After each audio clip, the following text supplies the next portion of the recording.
our amazing speakers of today's workshop. Let me introduce Miss Emily first. So we have Miss Emily from Vietnam, who is the founder of CSE community. CSE stands for Cultural Skill Exchange, which works for youth to build a global, to be like a global citizen.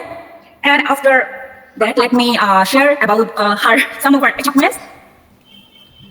She is a fully funded delegate of Young Professional Fellowship Nepal 2023, AP Youth Summit and Cook Beach Malaysia 2023. She was also a fully funded delegate of Youth Camp Maldives 2023 and Youth Leader Camp Malaysia 2024.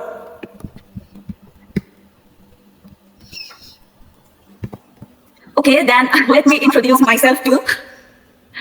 Since I am the moderator and one of the speakers as well, so I have to act like a moderator and a speaker. So, hi everyone, this is me, Namrata Chakma from Bangladesh, an alumni of Youth Camp Maldives 2023, and a partial funded delegate of EYLS Thailand 2024, and a fully funded delegate of EYLS Malaysia 2024.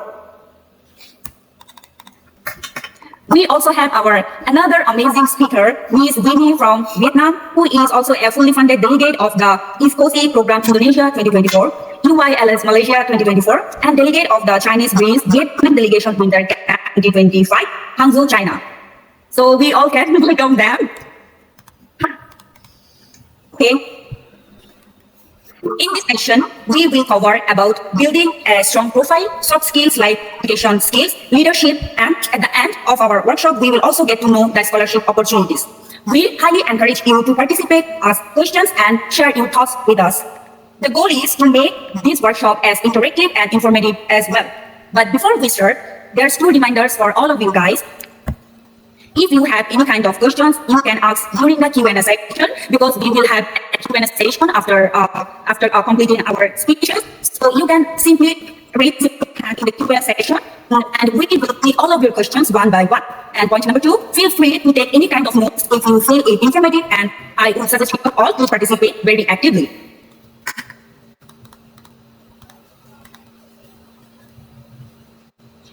Okay, I would love to see that if everyone is hearing me or not, so that I can get that you guys are listening to me. You can you can send any kind of stickers or love, so that I can get to know that you are being here. Tell me, okay, I see. Yeah. Okay, thank you so much for your participation. I'm really impressed to see all of your interest of today's workshop. So to begin our workshop, I would like to invite Ms. Emily to share her insights on building a strong profile, and share with you valuable insights. So the floor is to her now, Ms. Emily. Okay, thank you, Namrata. Hello, everyone. So can you hear me? So please also give some indicator like some hearts or claps. Okay, thank you so much. Okay. So I will start a little bit with the first part about the content, how to start building the profile. Okay, so I get the invitation from Winnie and from Namrata to joining this workshop. They are both fully funded delegate of EYLS Malaysia, and they just come back from the event. And so they have the idea to organize this workshop to share with people, not only the member in CSE community, also other members as well, to share their experience, how they get the scholarship. And I also feel very lucky to be invited to this workshop to be one of the speakers as well. And I think this program is very useful for all of us to know about the process, to know about the experience, and also we can prepare to apply for that kind of event in the future, because it was a life-changing event of my life. And Winnie and Namrata also, we not only have friendship, we have a global network, we have global project after the event, and we feel be more confident, and we add more experience in our profile as well. So I really encourage all of you, after this event, you will find out some suitable activity for you to apply. And if you need any help from us, we can be here to support you and to give advice even after the workshop. Okay, so for me, okay, my part is about the profile building. I think it's the first part, the first step to apply for any kind of scholarship or event, or even the work, the job, right? So for me, in my opinion, the building profile is not very simple. It may take a lifetime journey. It may take a very long time that to the journey to you to understand yourself. Okay, so for me, I know that there's many way now help you to build bling profile. Like you can use AI tool, you can use many tool that can support you to generate a CV, a profile, or anything. But for me, I did not encourage that kind of way to view the profile, because the profile is a reflection of who you are, right? So only you can understand yourself the best. So try to reflect inside and to view the profile by yourself, by your heart. You can use a tool to support you on the wording or the sentence, but you cannot use it to build your profile, to build who you are, right? So for me, I will focus on how to build the authentic profile, and I will share with you the journey that I built my profile, so that you can have some experience how it can be how it can be done. So maybe you also have another story you can share with me and others as well.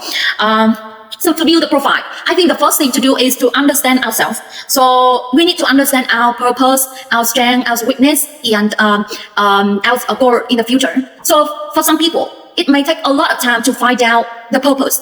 Okay, the purpose means who you are, why the universe sent you to this world, or what the value you can bring to the others. So that kind of questions, some people, they live their whole life, but they cannot find it.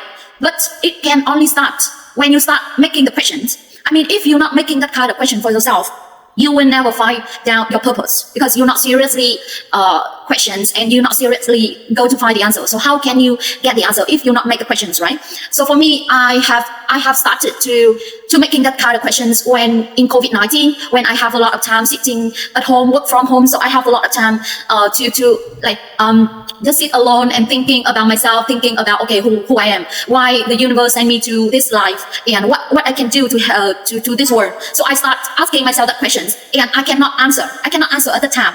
I cannot know who I am. I cannot know what the value I can bring, and I cannot know that why I exist in this life.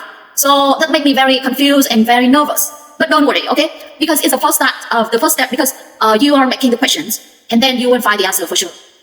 Okay, so I start talking with others about my nervous. I don't know who I am. I don't know why I come to this life. I don't know what value I can bring to the other. Okay, so there's some mentor at that time to support me. Okay, now I have this tool, like that tool. You can see if you can apply that to find out the answer. So she guide me that, okay, you take a big papers and you note down every single word that other talk about you, and you can think about yourself too. So list down all the word on one paper, and then you connect them together, like connecting the dots. Okay, so you can start visualize something very generative about who you are, like what the value. Okay, I start list down and I start asking all the people around me, my colleagues, my friend, my family. Okay, what do you think about me? What do you think I can help you or bring the value to you? So they say a lot, and I thought, oh, that's how people think about me. And I start write out all the things, and then I connect. Like you connect the points and you remove what duplicate, you combine them, and then I find out some keywords for myself. That is management, international approach, and helping others grow, something like that. Okay, I write out some main keyword, and then from this main keyword, I start building some way that I can go ahead. Like I can be the top managers in an international company. I can be the HR mentor in an international network. I can be this, I can be that. Okay, because when I have the keyword, I start looking around other practice, and I can know, okay, I can do this, I can do that, and I try all the ways I can. I try to talk with my boss that, okay, I want to be the top manager in next 5 years. Here, if you think it's possible for me, okay, let me know, or let me the clear path so I can know what I should do. And second, I can be the top managers in HR managers in other company. To do with that, I register a master course to learn more. Okay, to prepare my knowledge. So when you start understand yourself, your path start like more clear, right? Okay, so that is how my journey to understand myself. I start making the questions, I start asking people, I start a roadmap all about me, and then I start trying different ways. Okay, it is not possible. I think they take the others. So it made me how to become the who I am today. That is the first step to understand myself and understand what I should go, right? Which way I should go. And the second one is to build the profile is you need to practice, follow the way. Follow the purpose, okay? Because when you understand yourself, you will define your purpose, you will define your goal. But in order to make your profile stronger, you need to practice. You need to show that you are doing toward that you try try that to reach your goal, right? So the practice will be reflected by your education and your work experience and activity experience in your profile. So when you understand yourself, you can direct your activity, like work, what to do, what to study, what to join, to reflect the link to relevant to what you want. So when I know my goal, I try to find the activity and the program and the course to learn and the activity to join, so I can meet with the people related to that field, and I can learn the related skills and knowledge, and I can gain more experience. That's how you practice. And the last one is, when you practice, you need to show not just the headline of the practice. You need to show the level of the impacts that you can make. I see many of young people today. They try to join a lot of activity, and they list now that they be the leader of this, they be the leader of that, and they be a lot of activity. But now, I think for me, I will not highly recognize this kind of profile. What I need to do is, I will see on the impact, on the level of impact, and that they can bring through that activity. Okay, not only you be the leader, you can make great impact. For example, when you join a music show, music event, you are the participant, but you still can make the impact. Like, okay, in the event, you can meet many foreigners, and you can introduce them about the music of Vietnam. And after the event, 10 people still want to learn more about Vietnamese culture and want to learn Vietnamese, something like that. Okay, so make impacts on every single step you go. Not only you are the leader to make the impact, but you can be anyone to making the impacts in your daily activity, but you need to show it out. Okay, the way to show it out is you need to have the numbers, and you need to have the kind of impact what you can make, and the impact related to the goal. Like, I want to be the ambassador of Vietnamese culture in the future. Okay, so anywhere I go, I will talk about Vietnamese culture to friends, to foreigners, something like that. Okay, so even you go for entertain, even you go for a coffee with a friend, you still can make the impacts, right? So I think that is how personally I will look into that kind of profile. And I was also invited to be the judge, like to selecting board of some international event. So if I were in that case, I will look into that kind of profile. I not look into the list of the activity only. So I think you need to highlight it and record all the impact you make every day, and make it visible to everyone, and make it visible in your profile. So that is a keyword I want to share about building profile. Okay, so overall, I will summarize my part. The first one is building profile is the journey to understand yourself. So it can take time. It can take years. It cannot take weeks. It can take weeks. It can take the days. But start by making the questions to understand about yourself. Okay, making the questions. And the second, when you find out the answer, practice every day. And the last one is note down the impacts that you made to make it visible in your profile and visible to others. So you can show it. Don't need to be a leader. Don't need to be the community founders, or don't need to be like the president to make the impact. Even you are the normal student, you still can make the impact, and you still can make your profile outstanding, right? So, okay, that is all of my part. I think I can give you some way to understand and start building your profile from today. If you have any questions, you can ask me at the end of this workshop. Okay, thank you so much. Okay, everyone. Thank you so much, Miss Emily, for your insightful session. I really hope that our amazing participants will get to learn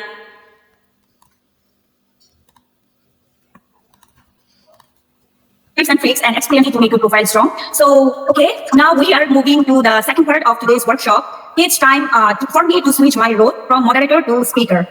I will be discussing the soft skills, but before we jump into this topic, can I see some hearts from all of you guys? I really need to see that if you all are really with me or not. I'm getting so many virtual hearts. Thank you so much, everyone. Okay. Soft skills.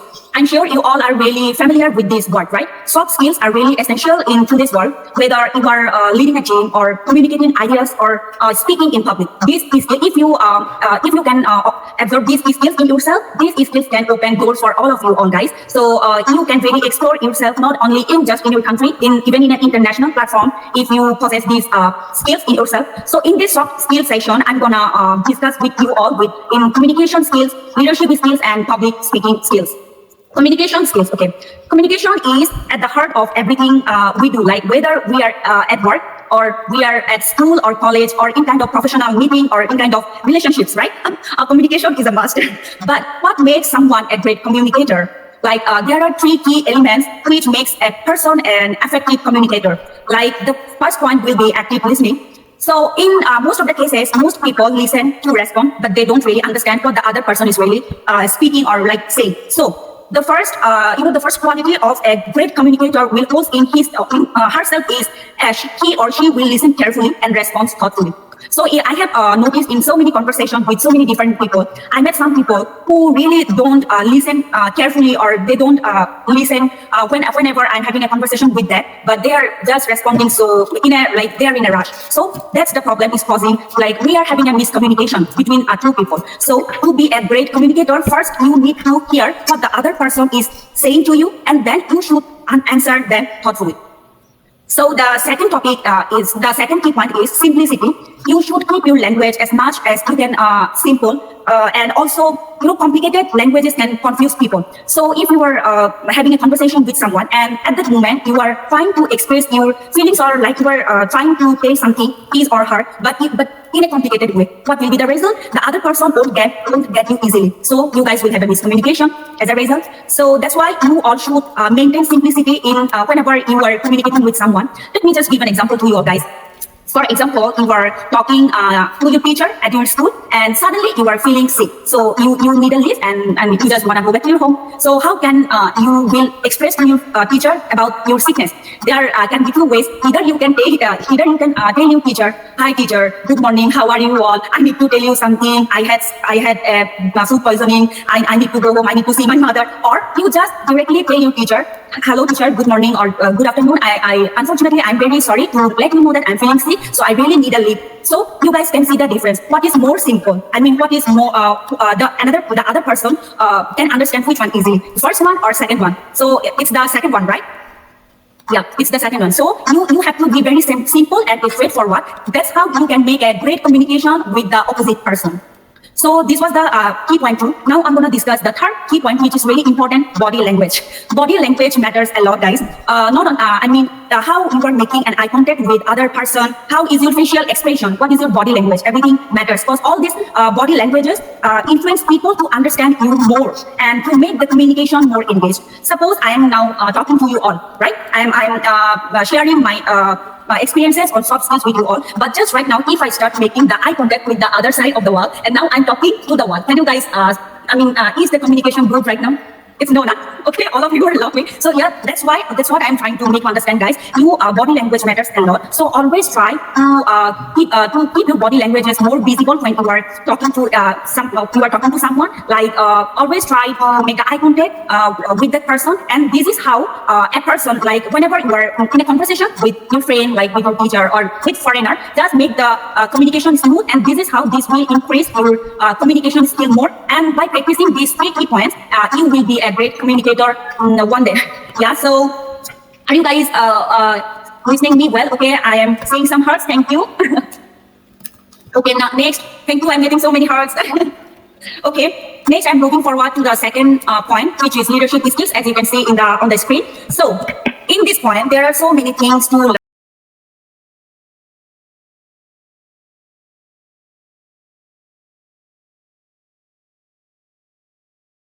People, or like your younger sister, or like someone, a random person got inspired from you by seeing you doing all these things in your community, right? So he or she is getting inspired, like, oh my god, she is doing really good job, she is teaching kids, she is working for street children. So you can see the difference here, guys. Like people are getting inspired by seeing you are not forcing them, like follow me, you can follow me, follow my path, or do what I'm doing. But this is the thing is getting done automatically. People are getting inspired by seeing your activities, right? So that's the thing. That's why you are undoubtedly a leader. That's the thing we can call you a leader. So you can see leader or leadership isn't something a title or a position. Never. Leadership is something that when you inspire other people to do something good or to follow your path, to do something good activities, right? So yeah, that's why we can call someone a leader. So there are also 3 key points I noted to share with you guys. First one is self-awareness. So a great leader understands their strengths and weakness, and they always try to improve themselves. So as we all are human beings, guys. We can make mistakes. We can make ourselves correct. So leader is also a human being. He also can make mistakes. But a great leader will understand his mistakes and continuously try to improve that mistakes to do something good. So this is called self-awareness. When you are doing something, you just notice that you did something wrong, or like you made some mistakes, and at that moment you are trying to make that correct. So this is how a leader works. Okay, this was the number 1 point, self-awareness. I'm moving forward to the number 2 key points. It's decision making. Okay, leaders don't always have perfect answers, as I have said before. They can also make mistakes, but they can make decisions with confidence and by taking responsibility. And leaders never take any kind of decision with just in a second.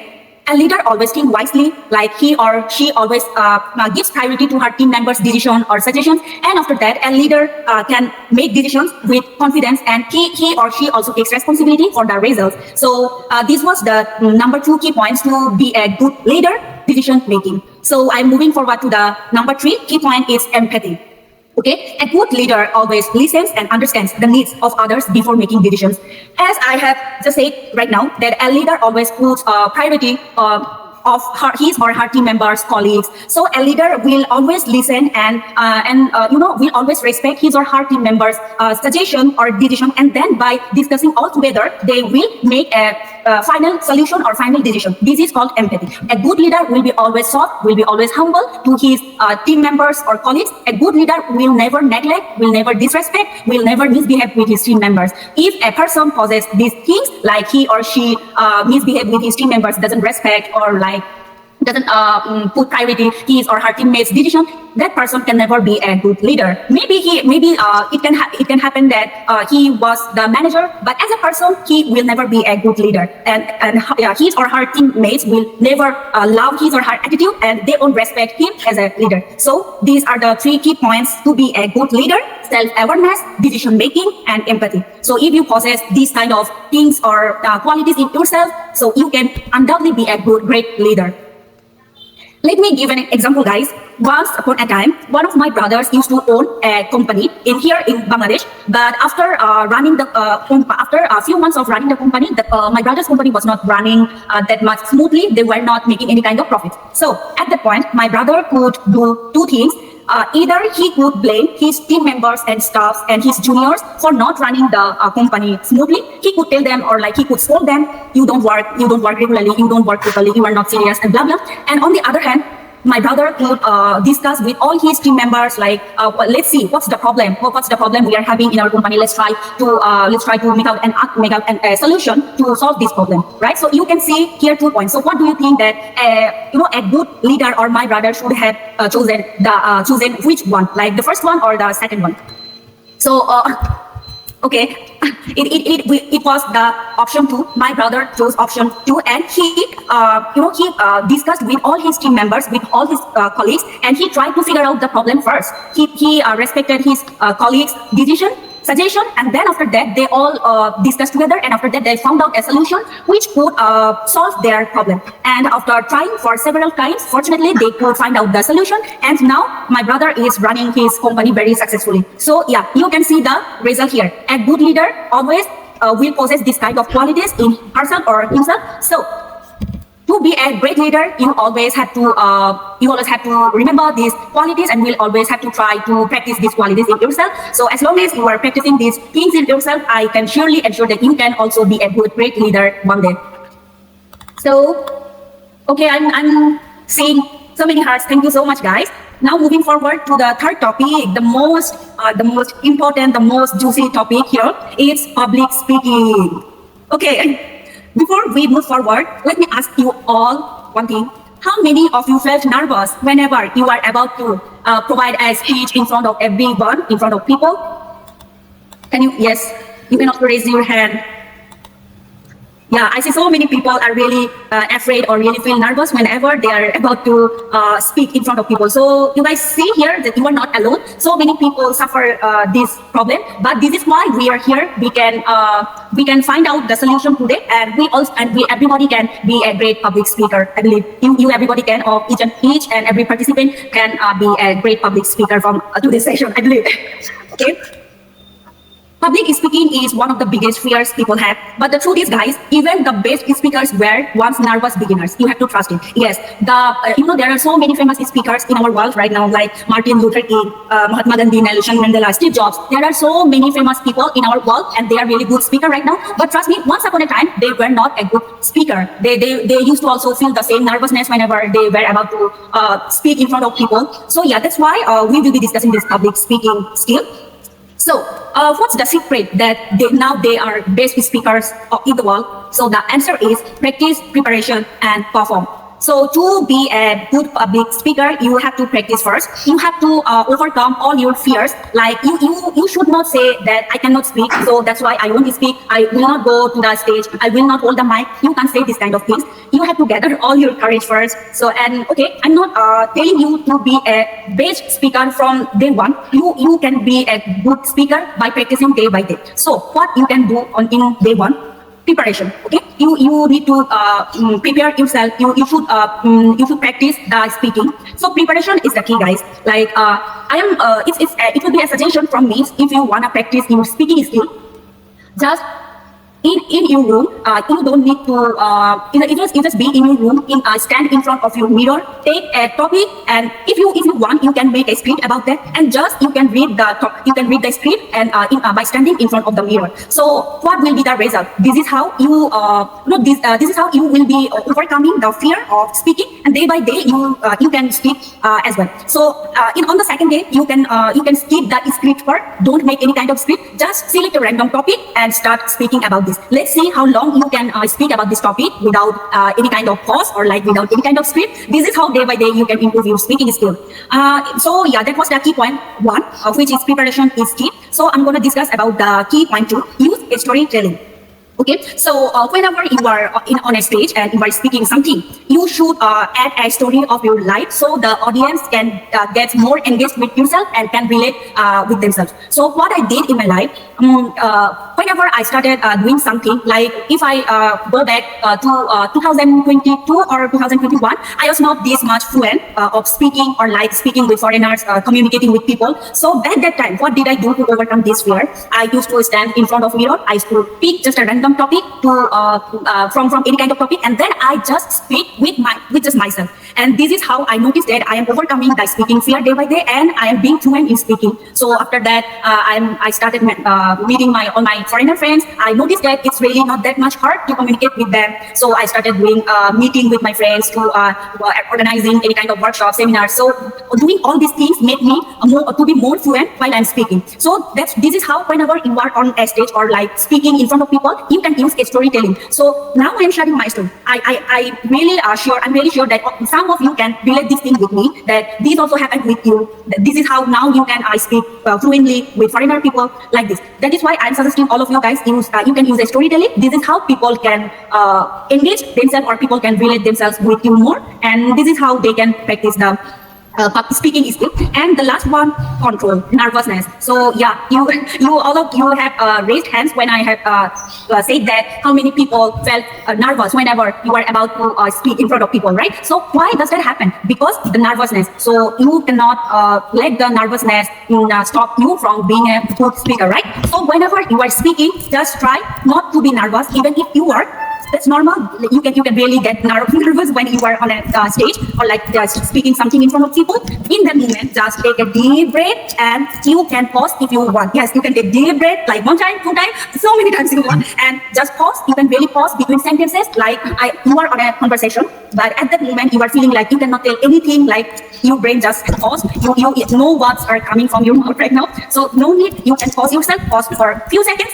Make the eye contact with your audience, and this is how you can overcome your nervousness, and you can control your nervousness. Don't nervousness like control your public speaking skill. You should control your nervousness, not nervousness. So this was the main 3 points whenever you are trying to improve your public speaking skill. Number 1, preparation. Number 2, storytelling. Use storytelling. And number 3, control nervousness. So by practicing these things, I believe you can also be a good public speaker. And also, like, who knows? Sometimes someone from these participants can host a whole workshop like me. Who knows? Anything can happen. So maybe in our next workshop, we can see that one of the participants from today's workshop is hosting a whole workshop or seminar tomorrow. I really hope that you can overcome this fear. So this was my theme for soft skills. I have discussed about communication skill. I have discussed about leadership as well and public speaking skill. So I think this will help you guys a lot. Now I think this will practice these skills in yourself, and you will be good at communication, at leadership, and at public speaking skills. So before I end my part, I have a surprise for you guys. So okay, let me announce it now. Okay, now I'm gonna give you all a random topic and let's see who can speak right now about that topic. For it's on, doesn't matter if it's for a few seconds or just like 1 minute, but I really need to see guys that one of the participants like or more than one can speak here in front of us, share his or her ideas or life experience with us. So okay, the topic is I see all of you are really excited and maybe everyone got really excited and happy to participate in this public speaking practice. Okay, so let me tell the topic now. The topic will be so excited.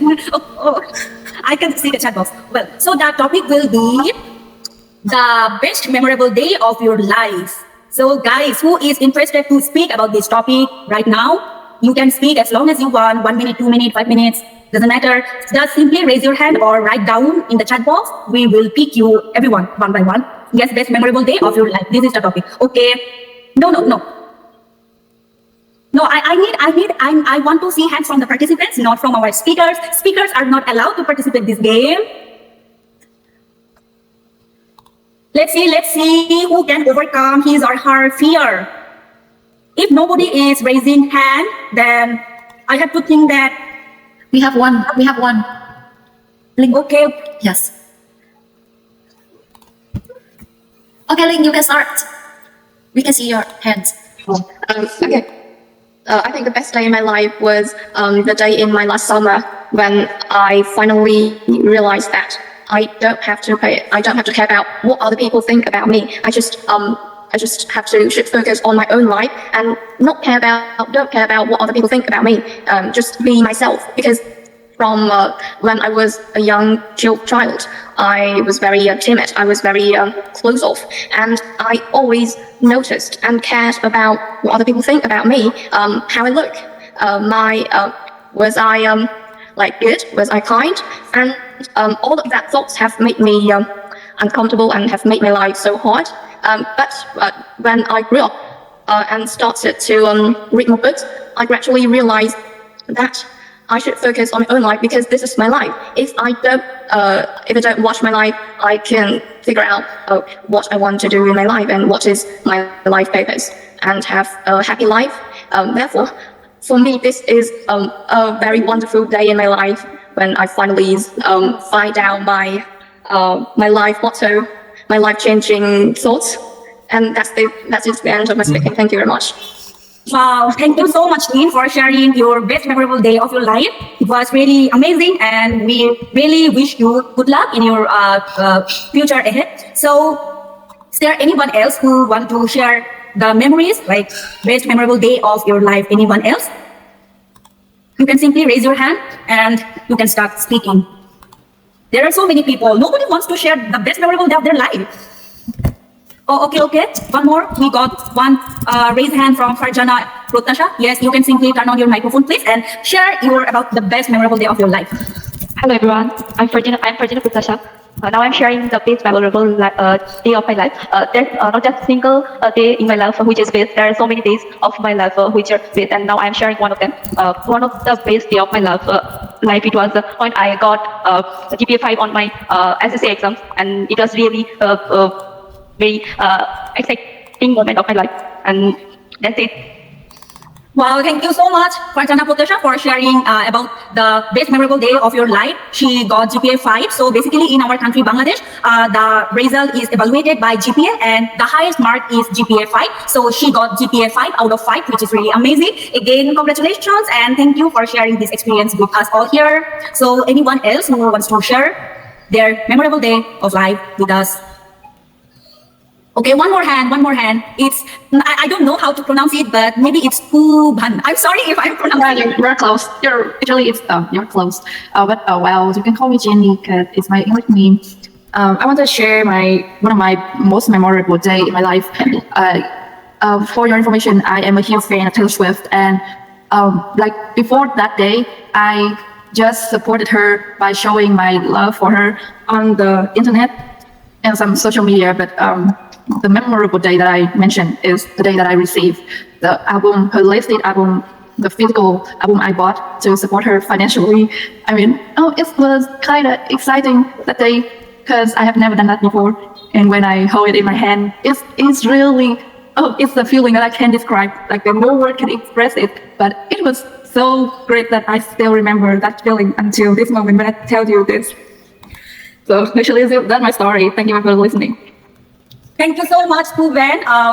Fortunately, I'm also a diehard fan of Taylor Swift, so I really can relate to that how much excited you were at that time. Like that's a dream comes true moment. So yeah, I'm also a diehard fan, so I'm really manifesting to meet Taylor Swift once in my lifetime.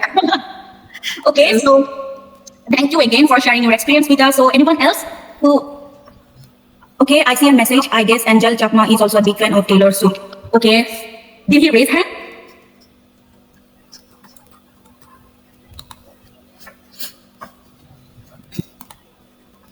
Okay, guys, so anyone else wants to share their memorable day with us?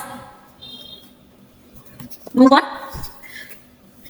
Okay, in that case, I have to move forward to the next part. I really wanted to know all of your memorable days of your life, but it feels like you are not interested to share with me. Okay, then should I really move forward to the next part? Okay, then maybe I have to. So, okay, I'm wrapping up my part. So, in my part, the soft skills. So, today we explore 3 key soft skills, communication, leadership, and public speaking. In summary, leadership is about influence, communication is about connection, and public speaking is about confidence. Do you get it, guys? Yes, I am seeing so many loves, so many hearts. Okay, remember every great leader, communicator, and speaker started somewhere. So, don't lose hope, guys. Keep practicing, keep learning, and eventually you will see you grow. So this was my part for soft skills. Now I am switching my role to speaker to moderator. Now we have our another amazing speaker, Miss Winnie from Vietnam. She will be covering opportunities like how to get fully funded scholarships or internships, any kind of programs, short-term programs. So let's welcome Miss Winnie, our amazing, beautiful speaker from Vietnam. Thank you, Namrata girl. Oh my God, I'm so excited right now. Okay, so let's move. Thank you, Namrata, for your wonderful speech. Okay, so let's move on to the next part. Here we have part 3. So, which is finding scholarship opportunities. How can we do that? Because as you can see that as Ms. Ling and Ms. Namrata shared with us about how to build a profile, right? And all of the soft skills really important one. But after that, if we have all of it, then how can we really start, right? The soft skills you need to prepare from the beginning and also the findings and how to start to find the scholarship. Yeah, what is the very first step? So who's interested in this? Let's give you a big heart first. I need a bigger heart than Namrata. There's always a big heart from me. Oh, thank you. Okay, great. So with the first one, finding scholarship opportunities. I really want to do a small research here. Can you tell me that which platform, social media platform that you usually use? Facebook or Instagram or Reddit or any kind of social media platform? Can you comment down in the chat box? I want to do a small research first. Let me see. Facebook, you use all? Okay. LinkedIn, Facebook, Instagram, LinkedIn, Facebook. Okay, great. Then, wow, Instagram, right? I can see it. So many people use Instagram here. And Facebook, of course. Okay, great. Okay, Facebook, Instagram, great. Thank you. Because the next question is going to be about social media platform. Okay, so to find scholarship opportunities, here we have 3 options. A is Instagram, right? B is Facebook, and C is all of the websites to find the scholarship. So which one do you think that we could use to find the scholarship, to find the information of the scholarship? Which one do you think we could use? Or all of it? ABC? All of it. Okay, let's answer me to see. C, okay, the website. Okay. C, I see the angel, and my friend putting answer is C. The answer is C. Okay, so let me tell you the correct answer. It is all of it. That's right. Thank you. All of it. You can use all of it to find the information. Okay, so now, are you excited? Angel, yeah, are you excited? How can we start use all of it to find information? Actually, in my case, I'm going to share my personal experience that I mainly use Instagram to find the information. And now, let me give you a practical example of it let me share with you my Instagram and how can I find the information. All right, give me one moment. Oh, look at that. Instagram, right here. Let me share with you my Instagram. Okay, can you see it? Again. So this is my Instagram. All right, now as you can see here that all of the information is here, right? And how can we start? How can we start finding the information as we already have the account here, right? So my very first step for that, I think that you can use it is like, you should have an Instagram account. Okay, if you have an Instagram account, then give me a heart. to see how many people has Instagram account. I never said thank you. Oh, thank you guys. Yeah, so many people already has the Instagram account, right? And then the next step is you don't need to search all of it. But now, yeah, because the question is, how can we search, right? What should I search? What should I search to find the information of the scholarship? So we just search scholarship, or should we just search travel, or everything, right? So my instruction for you is you can search a person, just only one or two that you follow, and you believe that that person also has a lot of information about the scholarship, and then you press the following place here, and you can see that, oh, so many places, they follow a lot, right? Then you just need to follow it. They are my friends. Then you can follow CSE Global, and you may think that, oh, this might give me some useful information about scholarship, and you follow, and then you have my friends, and then you follow, let me see, yeah, oh, I have a lot of friends, right? Then you can follow them, follow all the here, here's the youth one, then you can follow it, youth global network, wow, it might give you many information, right? So you can press the follow button, and so many other here, and under here. Yeah, youth future leader, then follow, right? By doing that, you will know that, well, how can they find the information, right? By just follow it. In the Universal Youth Movement, well, I will talk about this later on. Universal Youth Movement, follow, okay? Then follow all of the youth organization that you think can give you useful information about scholarship. And what is the result of following all of these organizations? Can you guess? That when you just need to scroll your Instagram every day, and you will see all of the information here. This is my Instagram, that what I scroll every day is biggest youth warrior room in New York, USA. Wow, it seems like a great thing, right? So I can note it down. Then after that, 8-week summer training program in Madrid, Spain, and I can note it down. And I will need to find a lot of information here because you follow them, right? So they will give you the information every day of so many scholarships. Is it great? Isn't it great, right? And if you want to find more scholarship about it, then you can see it here. You can follow it and find all of the information here. A lot of scholarships that you can take note down. Okay, do you get it? So what is the first step? That you should have an Instagram account. The second one is find a person and follow what they follow. You don't need to follow their friend. We also follow all of the youth organization, everything that they follow. Okay, and you will scroll it. If you have free time, then you can scroll it to see all of the information of the scholarships and note it down. Okay, do you get that? If you get that, give me another heart. Okay, thank you. All right, so for our next slide, continue. Okay, this is how I find the scholarship. And also, with the opportunity corners and scholarship corner, and for Vietnamese people, we have the I Volunteer Vietnam, as you can find lots of information about scholarships. Yeah, so the first part is about how to find a scholarship. Okay, and let's continue with the next one. Here, the scholarship application process. With the case study of UYLS. As you know that UYLS is Universal Youth Leadership Summit that Namrata and I joined last November 2024 in Malaysia, that we all got a fully funded scholarship, that they pay us the one return ticket airfare and all of the fee of accommodation fee and so many others. Yeah, so let's see, how can we start with the application process? Okay, before I start this part, I want to ask you one question, and I need you to comment down below. That can you tell me about the country, your dream country that you really, really want to visit someday? So with me, I want to visit Bangladesh someday. I got the invitation from Namrata yesterday, and also India, Maldives, Spain, Italy, oh great, and China, Tokyo, great. So many dream destination that you can tell me. Oh, Vietnam, yeah, Russia, Indonesia, European countries, great, right? Or if you want to travel the whole world, then you can give a big heart. Travel the whole world. Oh, Switzerland, yeah, Switzerland, Thailand. Wow, great. Okay, then if you have the dream country, then one more question for you is, do you have a passport? So who has a passport? And then give me a heart. Who already had a passport? Yes, right? Why are you sad? I see some sad crying. No? Why? Oh, okay, because I think that, I believe that the very first step before every application, or is passport it has 10-year duration, right? And it is like the very first step that if you have a passport, I put my passport down there. If you have a passport, for example, let's imagine this is the passport, okay? I get it down here. So this is the passport, I hold it in my hand. And even if I know that, maybe I don't have a chance to go now, but because you're holding a passport, so somehow you will feel that, you want a passport, tick, it's that kind of thing, right? Passport, tick here, that you maybe of any place, destination that you can have in your passport, and it will be of your own youth, your own dream, right? So very first, I really want you all to start applying for the passport and possessing one passport in your own. Because if you have it, then you will really think about how someday that you can go to your dream country, and because so many organizations that before they give you the scholarship, they will ask you about the passport. Yeah, so the very first step is having a passport. And then next one, okay, come back with the UILS case study, how can we start apply? So for example, after you find the information of the scholarship, right, then how can you start apply? Okay, let me share my screen again of applying UILS Maldives 2025, that the deadline will be Monday next week, right? Yeah, the deadline will be on Monday next week. So I hope that maybe some of you can apply for it after our workshop. Okay, let me make it UILS Maldives. let me tell you how can we apply for this. Here. Okay, well, let's move it. Okay, so now you're here with the website, right? Ooh, there's a picture. Okay, sorry, internet connection.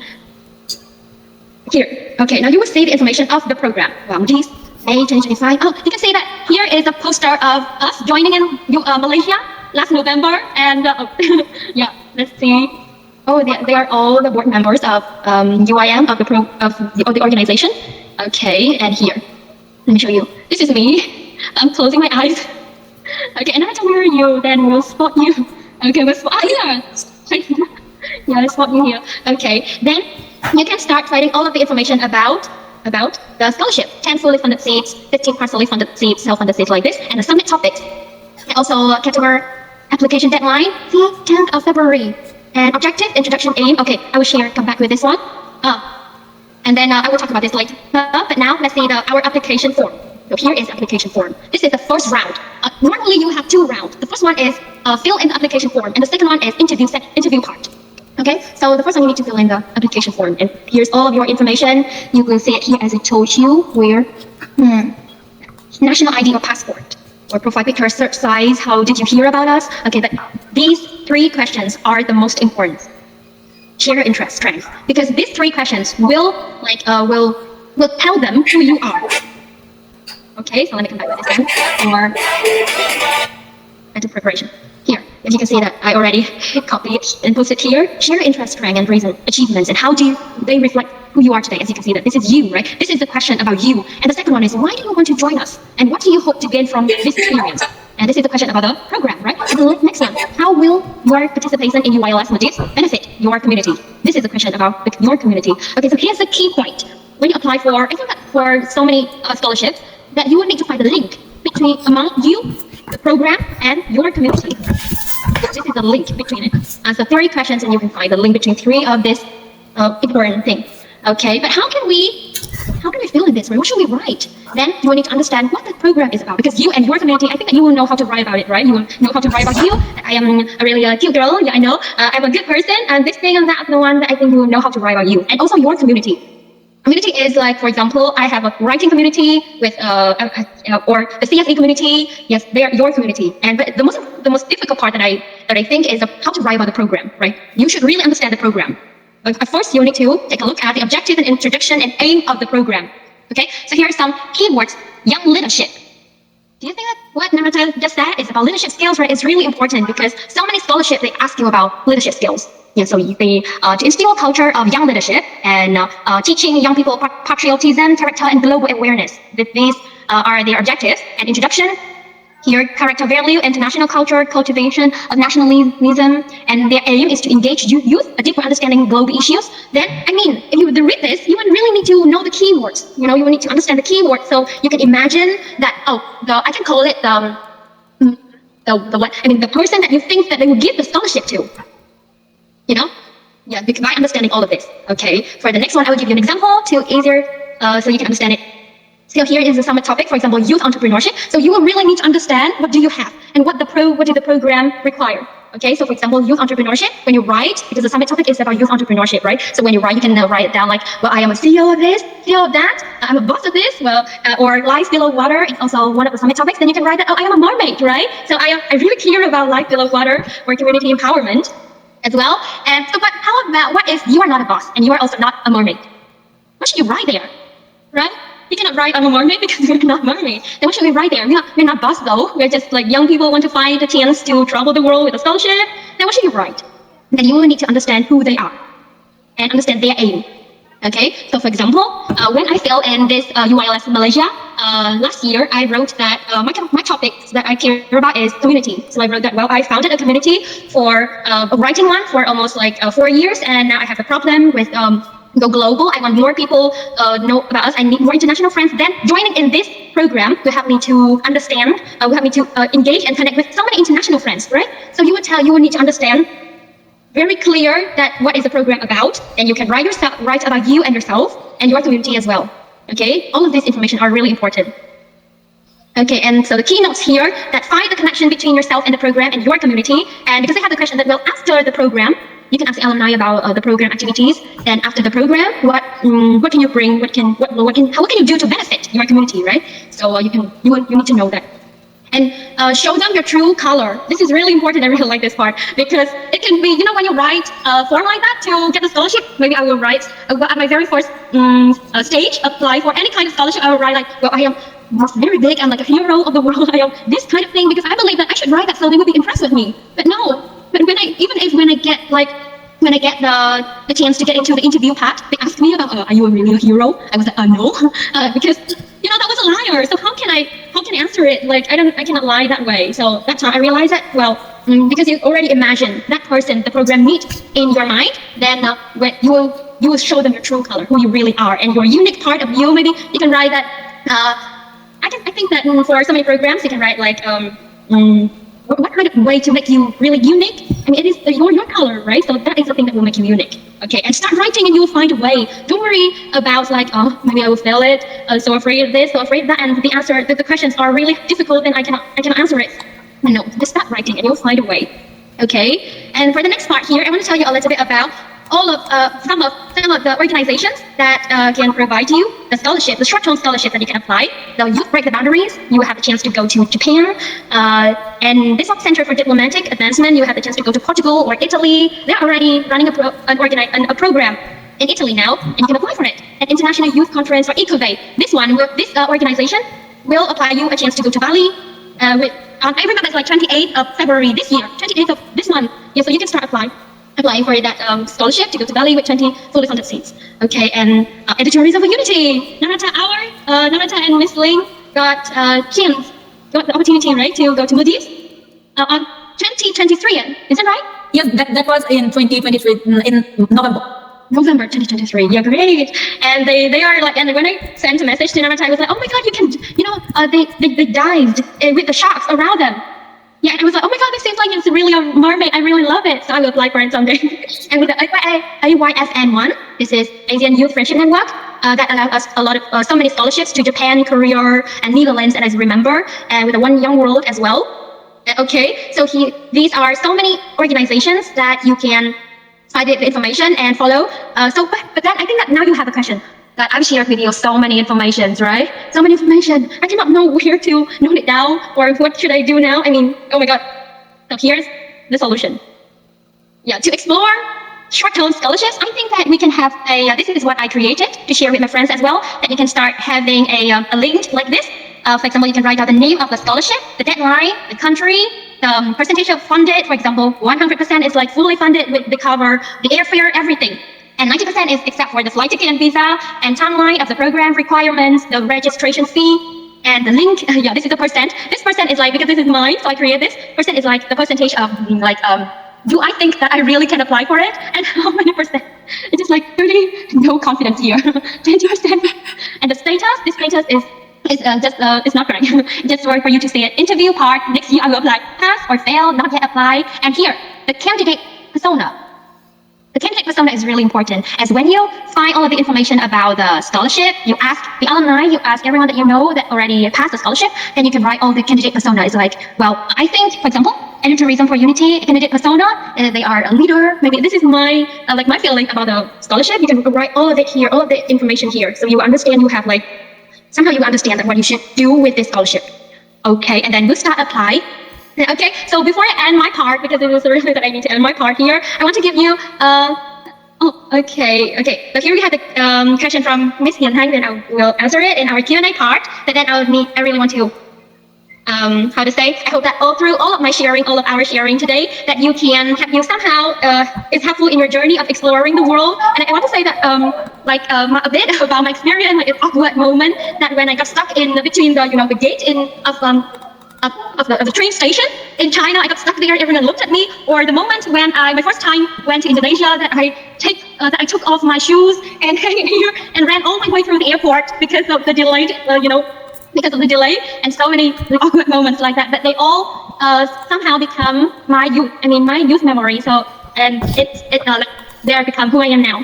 So I really like one quote that if you travel far enough, you will meet yourself. So I hope that Yeah, I hope that our workshop today can be like, because I already wrote, right? We already wrote there that I don't want that our workshop today will be like expert from some distant expert. No, we are not. We are just some of your friends who want to share with you our personal experience and hope that it somehow can give you motivation to start apply and start traveling the world with the scholarship that you get. Okay, then thank you for listening to my sharing. And let's welcome our Namrata. Okay, thank you so much, Ms. Winnie, for sharing your information with us, for sharing so many valuable information about scholarship, about finding the scholarships and how to apply for this. I really believe that this will help a lot of these participants, and now they can also make them prepare for applying scholarship and traveling abroad. So basically, this was the 3 parts of today's workshop. As one of the speakers and as a moderator, I try to cover the soft skills, while Ms.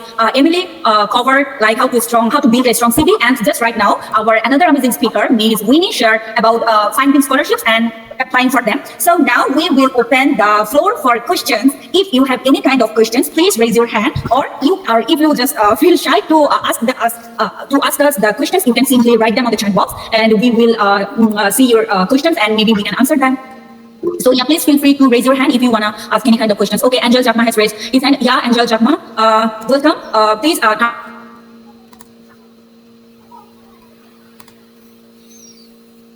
Hello everyone. First of all, I will start and other 2 speakers provided everything this kind of session, which is helping for us to forgetting the new environment or new challenges. So first, I would like to ask a question to me. I hope I'm getting not wrong, meaning I'm sorry. First of all, I'm really sorry. So my question is that as like we are the freshers that we didn't join any some youth summit, or this is our first experiences for getting this kind of a session or this kind of a thing. Or although we are we want to participate this kind of summit. It's like so what is the behind the magic? So how do you get this kind of youth summit as like we are the freshers? So what were the criteria or what were the techniques that you used as before you are the freshers one on your first time? So can you please share your experiences? Thank you. So he's asking me, right? Yeah, okay, thank you. So yeah, let me make it clear. One more thing is like you want to know about what after the magic, like what did I do or what did I write? Yeah, what you did when you were the first freshers, when you were first doing this kind of thing on your first time. So can you please explain? And because we are the freshers one, so we are right now applying this kind of thing, or we are wearing this kind of thing. So what is your first stage when you were the freshers? Actually, like I think that because my microphone is not good now, so let me take it one more time. I can hear you like kind of small. Okay, with Ms. Winnie, let me help you a little bit. Basically, he is so basically, he's asking you that when now you are like a professional, right? In this field, you have so many experiences joining this kind of summits, workshops, short-term programs, and all. So now you have really experience about this field. So he wants to know that whenever you were the fresher, like when you look back to 2 to 3 years when you were the fresher, and when you applied for this kind of summits or short-term programs for the first time in your life. So what was the magic? What was the techniques? What kind of techniques did you apply in your SOP or like in the writing system to crack this problem and like to gain or to achieve scholarship? So what was the magic? What kind of techniques did you apply? That was his question, if I'm not wrong. Thank you, Angel, because like I think that my microphone is not good, so I cannot hear you clearly. Okay, thank you, Namrata.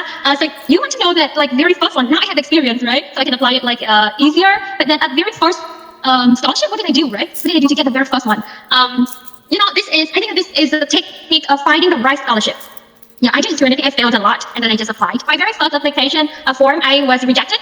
Then I think, why did they reject that? Because I told you that I wrote that I'm a hero. I'm like, I could save the world, something like that, right? But then I realized that it is not the right scholarship for me. So it's just not just the time. So my instruction is like is that you can find the right scholarship. What does it mean, right scholarship, right? But to me, I found a scholarship to go to Indonesia.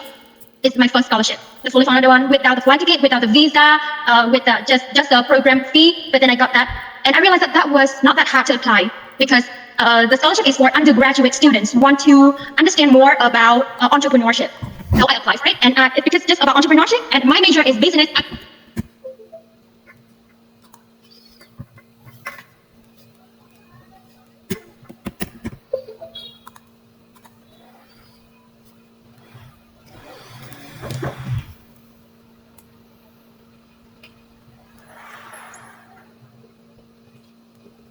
I don't remember the time, but after that one day, I mean today, right? And then today I sent the application form, and tomorrow I got the fully funded scholarship. Yeah, just like one day, and then I realized that that scholarship wasn't that hard. I mean that it is a suitable one for me now. So I should take. So I take the opportunity and then I book the flight ticket, go to Indonesia, and I got one. I got one experience that I can write down on my CV to apply for the next scholarship. You know, so it's not like any kind of magic or magic or something. It's just like you apply and then you fail and then you learn that, well, this is not the suitable one, not this time. So you apply, you will continue finding another one, and you might think that maybe this one is suitable for me. Then you can try. Yeah, and that ISCASMED, the first program is ISCASMED International Summer Course of Small Medium Enterprise. For me, then without the registration fee. Yeah, so I didn't need to pay for anything, just my flight ticket after I got the scholarship. Yeah, so this is my answer. If you like it, give me a heart, and if you still have something to ask me, then you can turn on your micro. Thank you. Okay, thank you so much, Miss Winnie, for sharing the information about like what did you do whenever you were fresher. Now I think the participants will can implement these skills whenever they are applying for any kind of scholarships as a beginner. So we will be now taking another questions from participants. So dear participants, you can simply raise your hand and we will take all of your questions one by one. And raise your hand. I see Miss Hian Thanh is raising her hand. Yeah, you can turn on your micro. You have typed here 2 questions for Winnie. Okay, then so the first question, can you help me to read the question? Yes, please.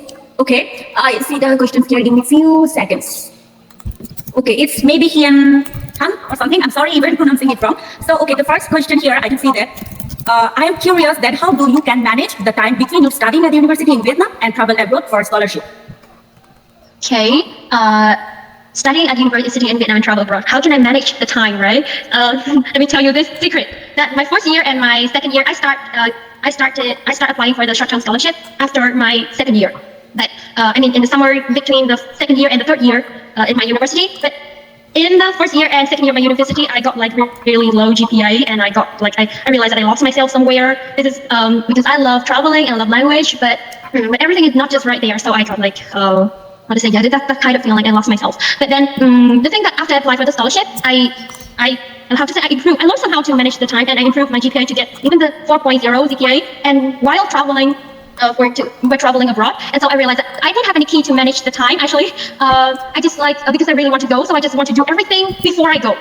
Yeah, I will arrange. It's not like any technique for manage the time. No, I tried a lot. I tried the to-do list. I tried the Pomodoro. Also, I tried a lot, but it didn't really work for me. So I mean, the real first thing I just want to do is because I really want to go. So I will arrange everything, and because I want the scholarship, also the registration fee. You know, if you apply for the scholarship, you will need the money to the registration fee, and somehow you need the money for the flight ticket, the visa one. So I need money.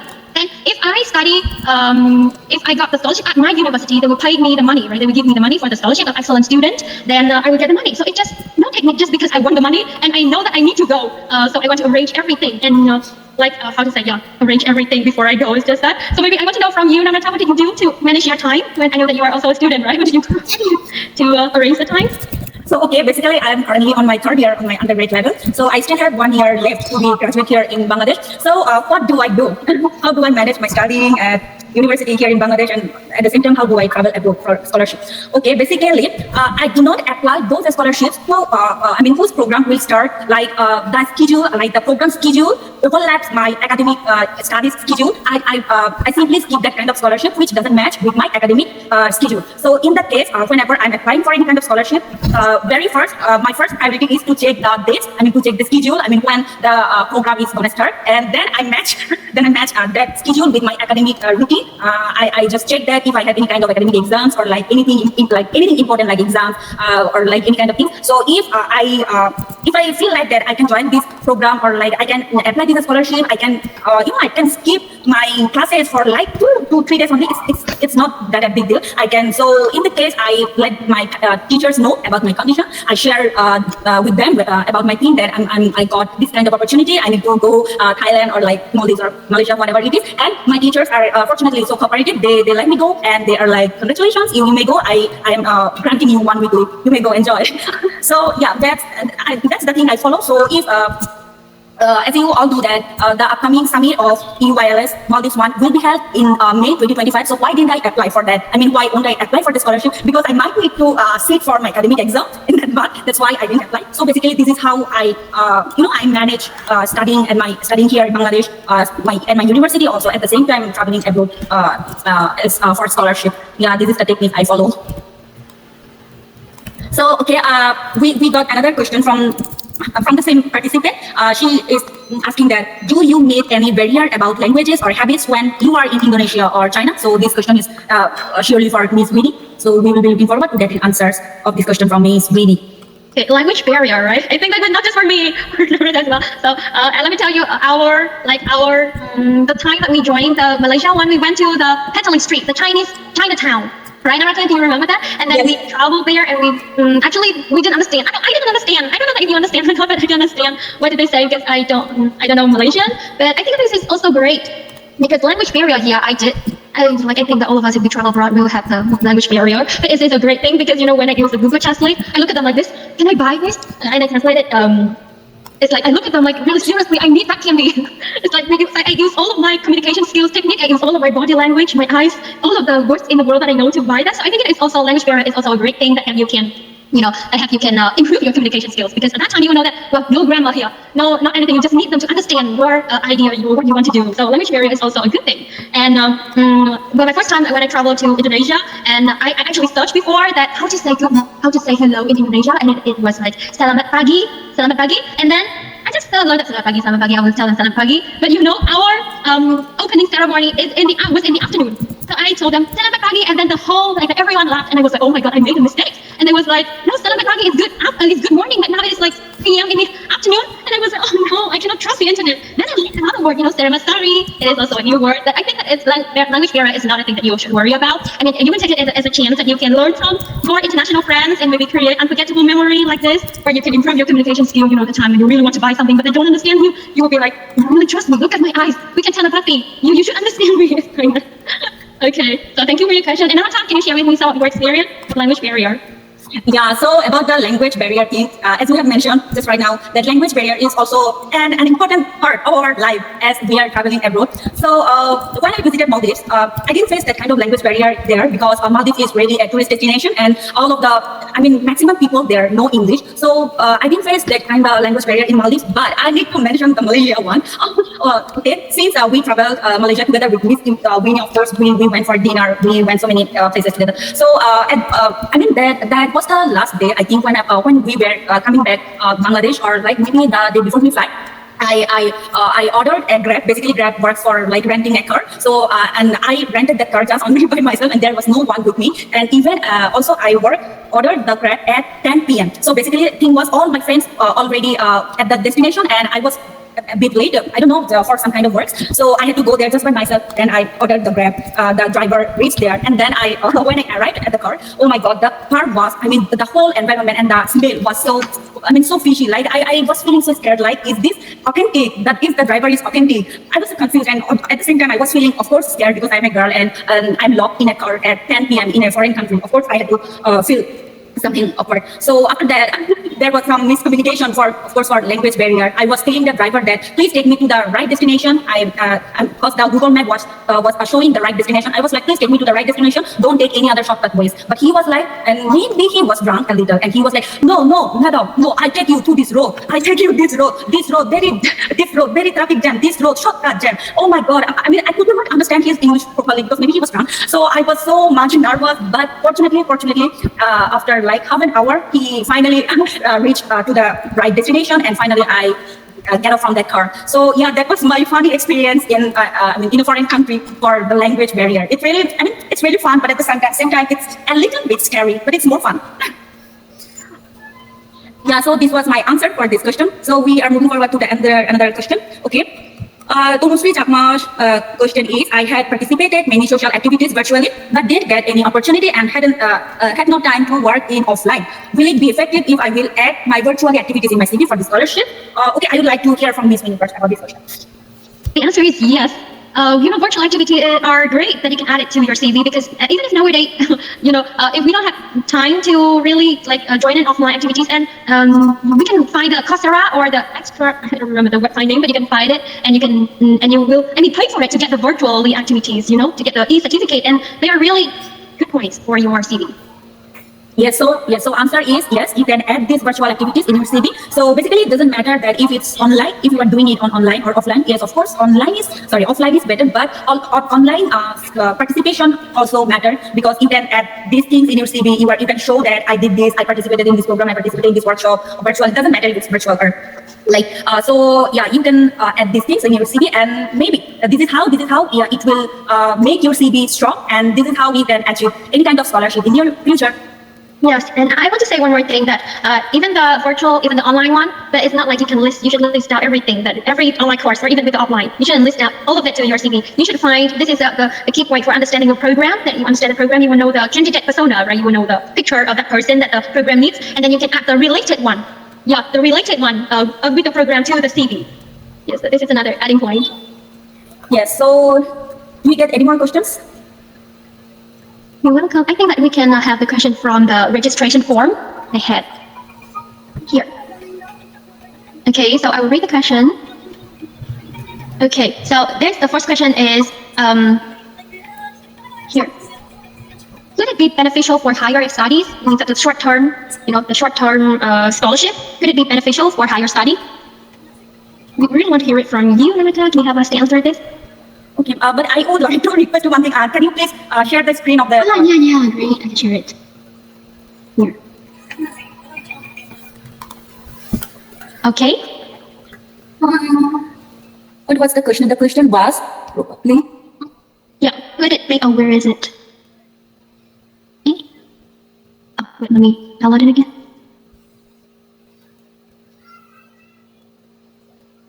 Okay, maybe I see the question. So could it be, can you see it? Could it be beneficial for higher studies?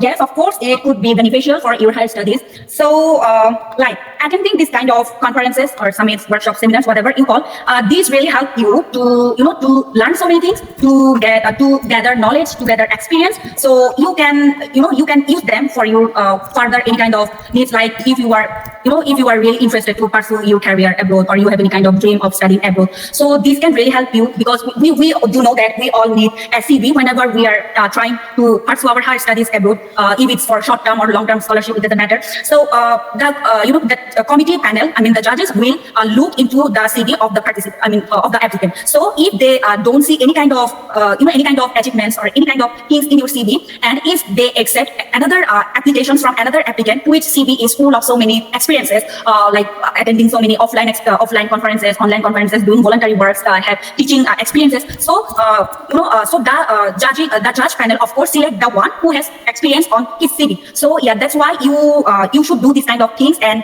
gather these experiences which can make your CV strong. That's why you were joining to this workshop, right? So this workshop also can you also can add to this experience in your CV, like you attended a workshop on Road to Global stage. So you can add this thing on your CV, and whenever you are applying for for your higher studies or like any kind of exchange program, short-term programs, it really help you to get selected. So yeah, that's why it will be beneficial for higher studies. Thank you. Thank you, Namrata. And this is a really great question. I also want to apply for my higher studies, so I learned from it. Okay, so we also love to hear your point of view on this question. What do you think? I really think, because this is what I am doing right now, because I also want to apply for higher studies. So I also think that it's beneficial for me, that if I want to get, because like for example, Erasmus Mundus scholarship. You know that one, right? To go to European countries. Then if you have the international experience, then it will be like very strong point.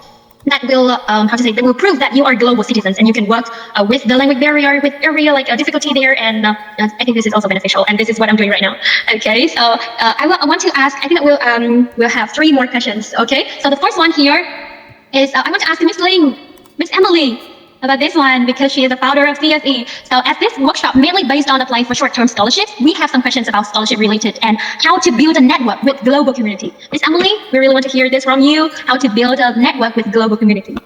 Okay, that's very interesting questions, because I think the one joining the event will represent for a country, like when me and Minh Anh join to any event, we may represent for Vietnam. Okay, so at that event, many foreign friends will look at us as a representative for Vietnam, and they will think good about Vietnam based on our open, or based on our friendly behavior. So I think first, in order to build a network with a global community, we need to know about that kind of how to say the country you are presenting, and need to be open to connect with other people from other country, and at the event we try to talk with all the participants as well. Okay, like for each event we have around 50 to 100 people joining, and the organizers as well. So let's try to connect with all the participants and organizers in the event, not only your roommates. Okay, so try to make a friend and save their contact and add them on the social media. So for me, okay, after we just have 3 days together, but after the event, like me and Namrata and many other people still connect, and we become friends, and we work together on a lot of projects after the event. When we have any idea, we share each other, and we get the support, and then we do together. Like this, only is a small workshop, but we can do something meaningful together, right? So it day by day we create more impacts and grow more scale. So and we then we attract more people, more global participants and global members to join the activity and the event, because we have open for partner, and we promote together and we work together. Okay, so that is how I utilize all the network I can connect in the event and build a global community. Yeah, thank you. Yeah. Thank you, Miss Lee, for your really helpful answer. And oh, sorry for my internet. And also, I think that because of the time, the time limit. So I want to ask Miss Namrata I want to answer 2 more questions. I want us to answer 2 more questions. So, Miss Namrata, can I ask you? I remember that Miss Hong Zhang, right, just sent a question, but now because of my internet, so can you, Miss Namrata, can you help me to read the question again? Okay, sure. We have 1 more questions in the chat box. So, sorry, I can't, maybe I will mispronounce her name. Hong Yang Le. Okay. She asked, what are the top things you always make sure to do when you apply a form? Top things? Ooh. What is your answer? The top thing that you would do when you apply a form? Okay, maybe you guys wanna hear the answer from this side first. Okay, whenever I am filling out any kind of application form, I try to highlight all my achievements first, like all my what's that called? Like, I want to highlight all my power. Like, I can do this, I do this, I have this kind of achievement before. I did this in my community. I'm doing this. I have so many. I do a lot of projects, and I have so many project partners, so we share our ideas. This is how I highlight these things first in my application form, and after that, I try to make the judge panel believe that I am a fit candidate for this. I am capable enough to get this scholarship. So what I try in the application form, they look for some qualities, right? In the requirement section, they clearly mention that the applicants must have. Like, you can imagine anything like the applicants must have a CV, must have a Europe CV, must have a passport, or must have any kind of experiences, voluntary works, and like this. So I highlight these things in my SOP so that the answers in my SOP match with the requirements. So this is how whenever the judge panel is reading out evaluating my application form, they feel that, this is the things we were looking for. So this applicant possesses all these qualities that we are looking for. So maybe we should accept her. We believe that she is capable enough. So this is the primary thing when what I do. What I highlight these top things whenever I'm filling out an application form. But if I get another chance like interview, because they have normally 2 or 3 stages to get the final scholarship. So in the interview session, we need to face like an interview on like Zoom meeting. So in the interview session, I try to be normal. I try to be positive and good as long as I can. Like I don't like the nervousness stop me, or like I don't want to think the judge panel that maybe she is confused, maybe she is lying, maybe she has all her answers are scripted. So whenever I'm in an interview session, I always generate answers from my brain, like, and this should be really authentic. I just pull out all my what's that called, like all my positive what's that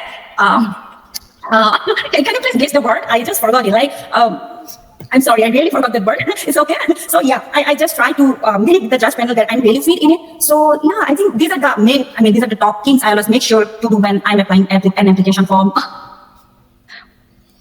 Okay, this was my answer. Now I want also hear from your side. What do you do?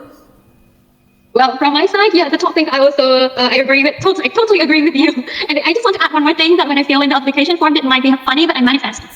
yeah, I manifest that it's like kind of thinking, oh, I am a suitable one, I'm confident. Then maybe because I understand the program, actually I need to read all the information first. So I think that, well, I know the program right now. So I manifest it, I'm confident enough to apply for it. And this is what makes me continue, because sometimes when I apply for a scholarship and I press the application form to fill in it, and then I read the application question. I was like, oh, too hard. I don't know. I don't know about science. I don't know about climate change. This is not my topic, so I will skip that opportunity. But it is not good. So you will find you to understand the program, understand you, then you will find a link between it, and then you will be confident, just confident, apply for it. Then I will manifest for the fully funded one, for example. Okay, so this is my answer. Miss Lee? Okay, and I think that I really want to hear from Miss Ling for this question. I think this is our last question for today, part because out of time. And well, thank you so much. Of course, we want to say thank you so much for still staying here with us. And this is really our last question. And after that, we'll take a photo together, guys. Okay, excited, right? Okay, so this is the question that I really want to hear from Miss Ling. Am I required, what do I have to do apply for scholarships? I think that we already answered this. Am I required any prior experience to apply for a scholarship, and some free scholarship I can apply for? Okay, so Ms. Ling, I want to hear from you, and because this is also the question that I really want to know. Am I required any prior experience to apply for a scholarship? Yeah. So I think, as I mentioned in my part, maybe you don't have experience in the leadership or some other role that before, but you surely can make the impact, right? By your daily activity. Even you go anywhere, meet anyone, note down your impact and try to make the impact. You don't need to be the leaders. So you don't need to have a title or officially someone to make the impact. So your profile can express your how you contribute to the community and the others, something like that. So I think start by making the impact first, and then gain experience day by day, and then you can apply even you don't have a title as a leader or someone. So I think that is the point. And the second is some free scholarship that you can apply for. Yeah, there are a lot of scholarship that don't require any application fee, but it will be more competitive. So you need to understand that and be prepared, and to be more focused on that kind of scholarship, because it's free, so many people will apply and they only have the same slot. So you need to be more focused and show yourself more. And I also add some more point that there's some different scholarship and they offer different benefits. So you need to read it very carefully before you apply for some scholarship. They offer fully sponsor, like from A to Z, mean all the fee. But for some, they just can offer one-way ticket or no airfare ticket. So you need to read about their benefits and make sure that you can prepare financially if you get the scholarship. Okay, so that is just some note when you apply, and information you need to be noticed. Yeah. Okay, thank you, Miss Emily. Thank you for your answer. And I think that if you still, I think that there are a lot of questions that we are all, not just you, but we as the speakers also want to ask that in our journey of finding the scholarship. So I think that we can find the answer together, right? So if you still have any other questions, you can send it through our social media platform, Facebook, Instagram, everything. But I think that because of the time limit, that I need to end the Q&A part here. Okay. Let me say one thing. I think we should. Did we cover the another question? What are the CV requirements? What are the CV requirements? Yes. Oh, yeah. Okay. Yes, I think Miss Emily can answer this better because she covered this topic. So we would like to hear this answer from Miss Lin. What are the CV requirements? For this kind of short-term scholarship, they mainly not require for the CV, but they require you to break down the CV into the questions following their form on the website. So I think that you in the CV you need to follow the requirement of the form for each program. So when you need to read the form of the scholarship first, and then you think that, oh, this question related to this part or that part in my CV, and then you take the information from your CV and to fill in and to make into the paragraph to fill in the answer for the questions, because they not mainly request you to submit the CV. For some